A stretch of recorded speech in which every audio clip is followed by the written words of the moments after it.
Yo, yo, yo, yo, yo, yo, yo, yo, yo. What is up, everybody? How are you doing today?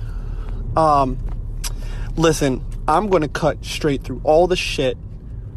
I'm not doing any extra anything here today. Today, is a podcast I've been planning to do for a while. I've really waited on it. I've been planning this podcast since December. No, maybe even further back than that. But I really wanted to set up a podcast for this day. It is National Suicide Awareness Day here in America. I know for sure. I don't know if it's being celebrated worldwide, but today's topic is going to be about suicide awareness. So there's some pretty crazy stats regarding suicide with men and women. It's one death per every 40 seconds. One death every 40 seconds. Somebody has committed suicide. So, and to put it into perspective, is that there's been already 2 people to die since you decided to turn on this podcast. And many more people will have died because of suicide by the time we're done listening to this. So it's very morbid. Today's episode is going to be very morbid. I recently had a good friend who he killed himself. And he was probably the brightest spirited person, one of the most brightest just one of the best people I know. No matter who met him, you were instantly friends with him. And he had friends from all kinds of different groups, right? He had cholo friends, he had the super bookworm friends, and he had your pothead friends, and he had friends from every corner and every walk of life. He was somebody who you could just, you meshed well with him from the moment you became friends. And he's a really good kid. He was a really good guy. And it's saddening just to know that his life, was cut so short. And, I just want to bring this to an awareness, right? Because for a long time, and hopefully this speaks to people my age, in that 25, 26, 7, 8, 30 year range, and even older. For a long time, we had no clue. We've had no, let me just holler at my guys. Let me holler at my dudes real quick. For the men out there, we had no clue what mental health was. We just told each other, man up. Stop crying about it. Stop whining. Be a man. Right? And for a lot of men, we continue to have that type of stigma of, oh, you're just complaining, you're just whining, you'll get over it. Women have been a little bit better, but a lot of women still suffer in silence. Right? They think, men and women both think that if they share their story, or if they share their sorrows and their pain, that somehow that it's too much. It's too much for another person to bear. It's too much, it's like, oh my God, I'm burdening them. And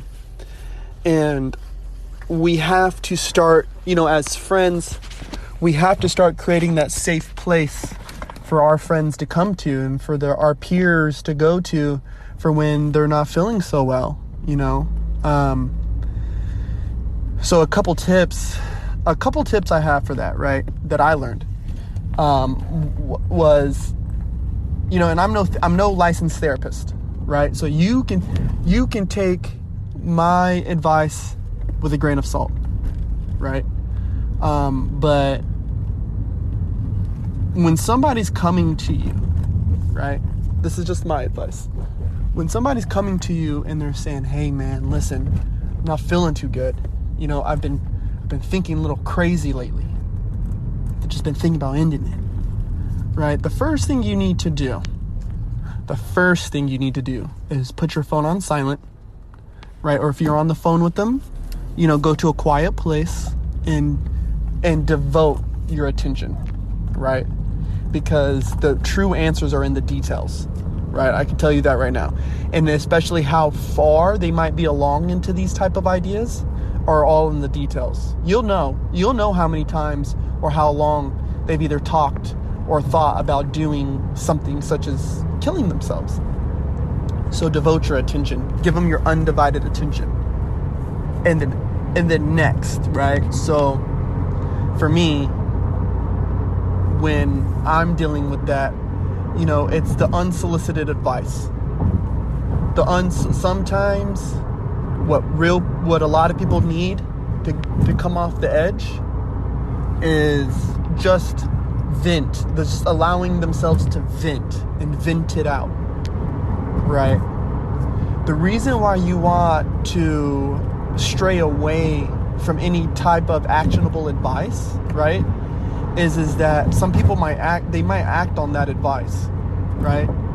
And when they act on that advice, sometimes people will have certain outcomes already scripted in their head, or they'll have we've all argued with somebody and had this script in our head that we were following, and then once we had to go off script, the whole thing unraveled. It'd be like that. It'd be like that sometimes. And the biggest thing about that is we, by giving them that advice, we also give them the space to dig themselves further into a hole, especially if things don't go according to how they want it to, right?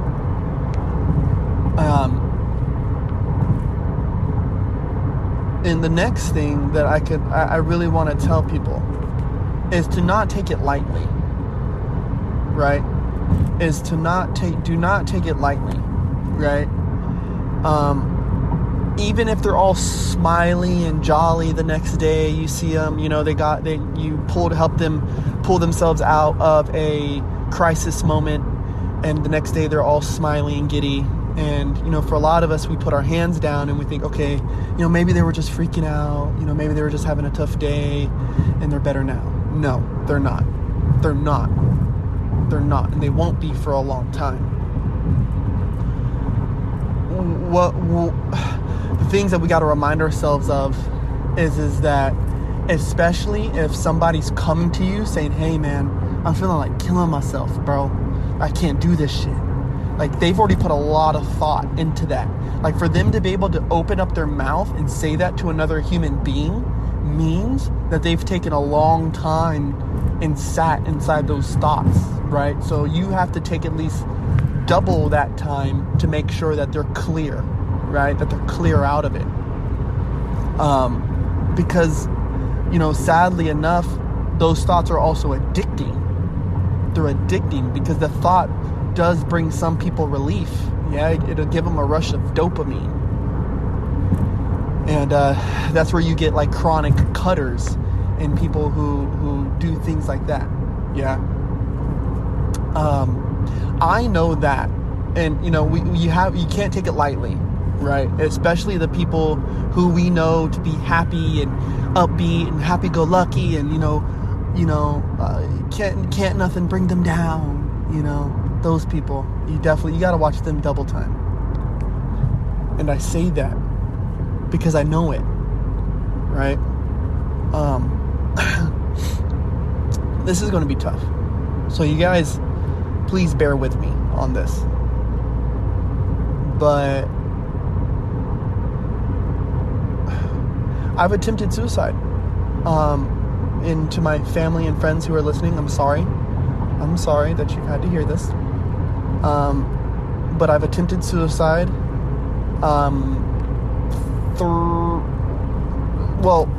Real attempts twice. I've had 4 concerted efforts. The first time I was in like the 7th grade, or I think 7th grade. Yeah, I was in 7th grade. The second time, I was much older. And I don't want to get into it. But my most recent attempt at suicide was in 2019. Yeah, around a little bit before my son's birthday.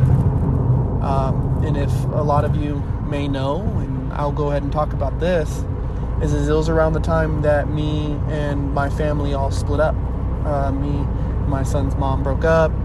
And it was just, there was a lot going on. I'm not going to put that out on the wire, but what I will say is that there was a lot going on, and I was dealing with a lot of shit. And I just felt like that was what would have been best, for not only me, but for my son, and for Sydney too, I thought that would have been best for all of us, for my mom, for all my family. And a lot of people, they're like, oh, your podcast this and your podcast that, podcast here and your podcast there, and Corpse Collection, and oh, you're dancing, and blah blah blah. And I just be looking at them like, fam, you wouldn't get it. I'd be like, yo, fam, you don't get it. People wonder why I dance the way that I do, so contorted and grotesque and raw. People wonder why Corpse Collection is literally the Corpse Collection. Yeah, like, because I have dealt with this shit for so long, and I get to finally put these feelings on wax, and bang it out on wax. And I just want everyone to understand, that nobody who hears this, who's ever dealt with it or is dealing with it, you're not alone. You're not alone.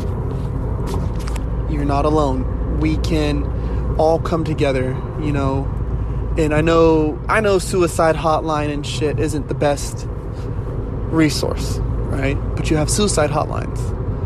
And you have people like me. I'm speaking out into this podcast not for any type of sympathy. That's not what I'm doing it for. What I'm doing it for is to show you, my audience, the listeners, everyone at home, that we all have skeletons in our closet that we deal with. Mine just so happened to be a corpse.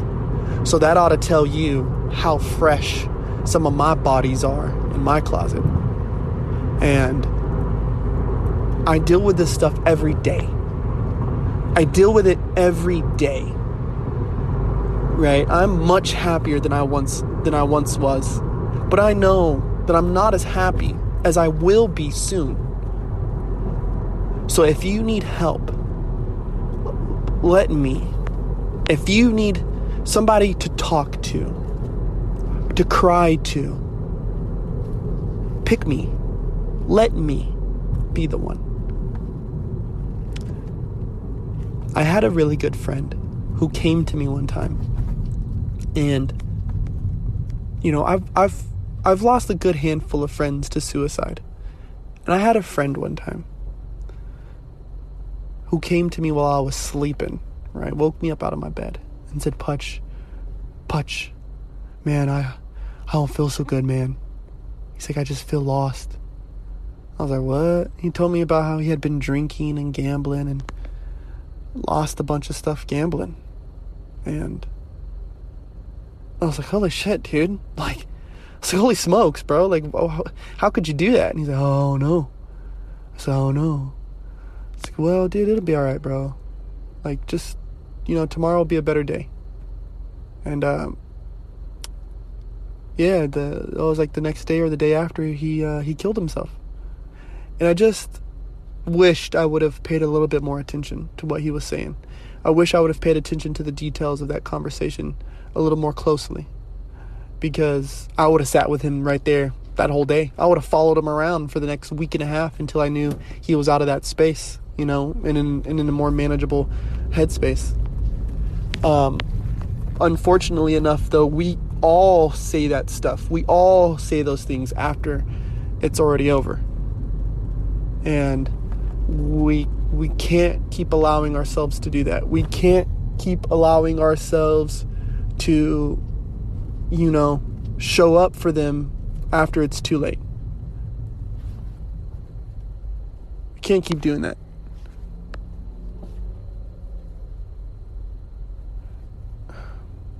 And it's tough. It's so tough, and I'm really trying not to, I'm really, really, really trying not to break down and start crying here. Yeah. But I need everybody to understand this, is that we have so many friends. Whoever's listening right now, you have at least 5 friends who suffer in silence, right?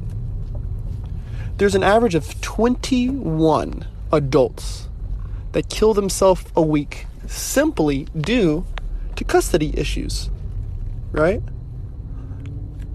And custody issues don't always have to mean that the mom is not letting the dad see the kids or the dad isn't letting the mom see the kids. Sometimes a custody issue is even listed as when they just don't see the kids as much as they want to. And I can tell you right now, I don't see Elijah as much as I want to. So I fall into that category. And we got to start looking out for each other.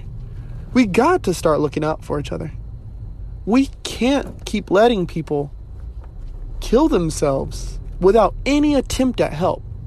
Yeah, I look at suicide like this, and this is how I want to end this podcast, because you guys know I'm a logistics and, rational ass motherfucker, right? So here you go. People say, well, why did he kill himself? Why would somebody kill themselves? And I say I list it as a math equation, right? And I list it like this. I say suicide becomes the option when grief and pain is greater than or equal to the ability and resources to cope. Yeah. So what's happening is it isn't always an attention issue. It isn't always they just wanted attention. They just wanted this. Well, yeah, motherfucker, they did. They didn't feel heard. They didn't feel understood. They felt that, as they drowned silently while everybody watched and just didn't act. But the problem is that there's no safe space for people to not only talk about their issues, but there's no safe space also for people to listen to these issues. So I want the safe space to be wherever you are, and understand that it doesn't take much to create that safe space. It doesn't take much. It doesn't take much. Just no judgment, no unsolicited advice, right? And taking it seriously. People want to be taken seriously. So, I love you guys. And on this Suicide Awareness Day, I want everybody to know that I've struggled. I've struggled. But I saw the light at the end of the tunnel. Right? But I can tell you one thing. I don't want anybody to cry over me because I decided to take my own life. If somebody's going to cry over me, it's because I died old in my bed. That I was released from my body instead of taken from it. Yeah. I don't want a glorious death. I want a simple one. A painless one. Yeah. And I know that if that's what I truly want, I gotta wait on it. Can't force it, no matter what happens to me. You guys can always reach out to me if you're ever feeling some type of way. If you ever need somebody to listen and hear you out, you can hit me up on Instagram at Korpsx, KORPSX, and I'll listen. I'll listen to anything. I'll listen to you for hours if you need it. I'm here for you guys. I love you. Everybody who supports me. Everybody who's been listening. And if you've gotten this far, I need you to really know I love you. And I'm thankful for you. And this world is a better place because you are a part of it. Don't ever doubt that. Don't ever wish for anything more or less. You're perfect. You're wonderful. You're appreciated and needed. You make this world a better place just by existing in it. I love you guys. And thank you for letting me be vulnerable during this day. Call your friends. Call your parents. Call your family. If you have anybody in your life that means something to you, give them a holler and let them know. Yeah, until next time, I'll see you on the flip side. Bang.